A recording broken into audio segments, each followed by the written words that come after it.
नमस्कार. मी नागेश राजेंद्र पाटील, राहणार लोंढवे, तालुका अंबरनेर, जिल्हा जळगाव.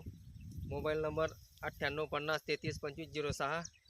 मी यावर्षी एक्सपर्ट 7777 या गहू वाणाची लागवड केली होती. तरी तुम्ही बघू शकता प्लॉट किती छान आहे. हो, त्याची उंब्यांची साईज मोठी आहे, दाण्यांची संख्या जास्त आहे. हे बघा, तुम्ही बघू शकतात की आज आपल्याला 5 इंचापर्यंत उंबी भेटते. 65 ते 70 दाणे येतील असा माझा अंदाज आहे आणि मला अपेक्षित उत्पन्न भेटणार आहे. धन्यवाद.